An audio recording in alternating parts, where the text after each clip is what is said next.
My name is Jezabel Careaga, and I am the owner of Jezabel's and the atelier in West Philadelphia.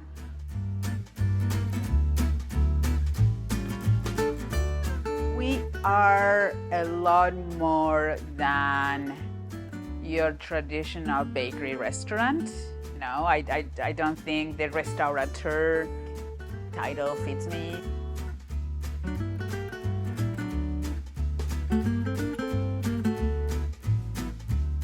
And then, yes, I started making furniture in 2015. I built all the furniture for my house. After I did that, I knew kind of the constraints that you were working around a restaurant. It's pretty expensive. I did it for my house. I really like the style. I kept working along similar lines. And then I was like, you know what? I'm gonna build my next space. Yes, I have made every piece here. I don't do the welding. I work with someone for the welding, but I do design the spaces and how I want things to look like in the end. I love food, I love furniture, I love design. This business, this space is a representation of who I am and the way that I live more than anything. I am from Northwest Argentina. You know, we grew up with like really amazing strawberries and sweet potatoes and beets and really good beef. So I think, you know, there is a little bit of that evolution of where I come from with a blend of what the Pennsylvania, New Jersey area offers when it comes to the local bounty.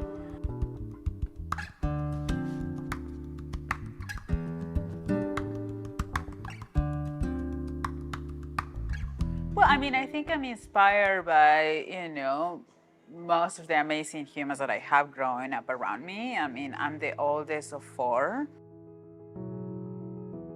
My dad inspires me because he used to run a company. My mom, she was like extremely detail-oriented, trying to always like figure out ways to make the best food, to be extremely sustainable. My grandmother, she was an amazing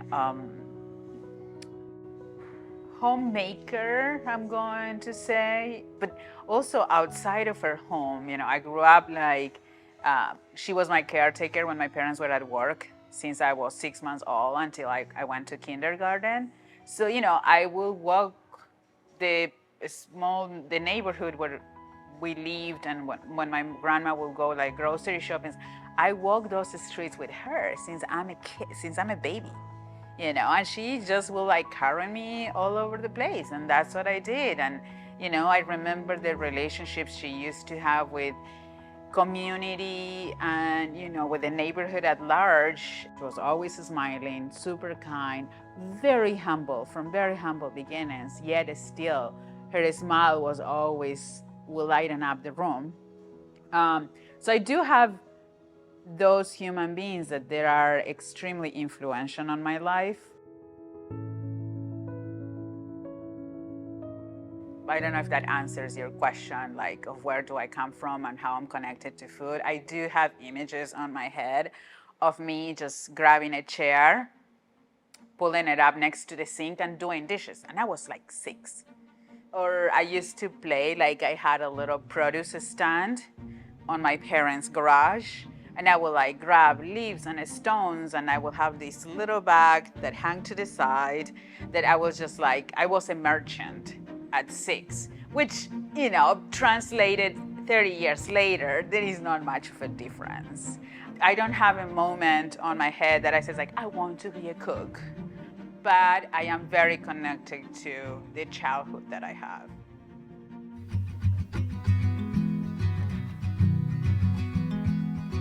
My dad, my grandfather, they work on a steel mill.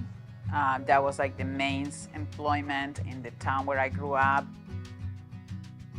You know, when my dad will come to work, even though he works in offices, or he also worked in you know, in the main production area too, his uniform always smelled like a steel. So it does make sense that there is a steel on this space all over the place.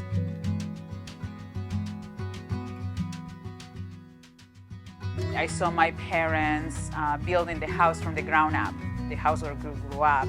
So I used to go with my dad to the wood shop. And I know the smell of wood since I was like maybe 4, 5 years old. I don't believe on the traditional restaurant model. If I have the choice to redefine it for me and for the lifestyle that I want to have, then that's what I've been working towards.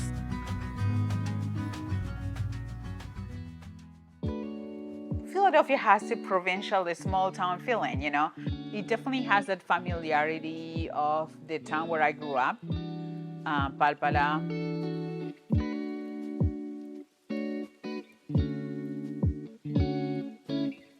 You know, I have friends that became family, so Philly is home to me.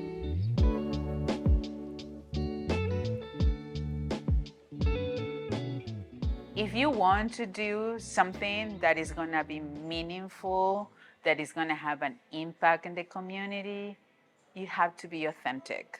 You have to know who you are, know what you like, know what you don't like, know what your values are.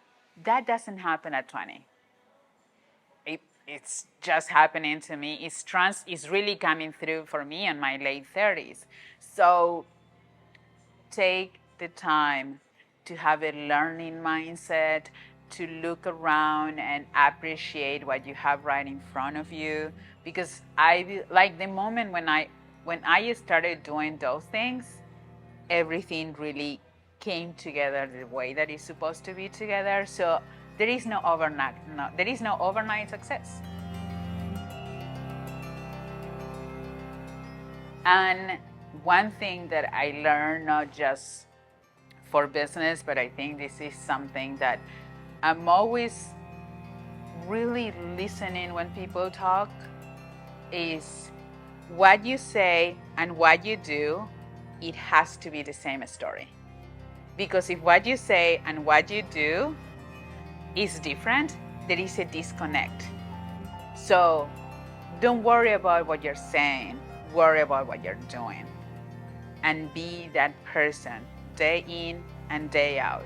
If you're connected with yourself, trust me, it's gonna come through on the other side.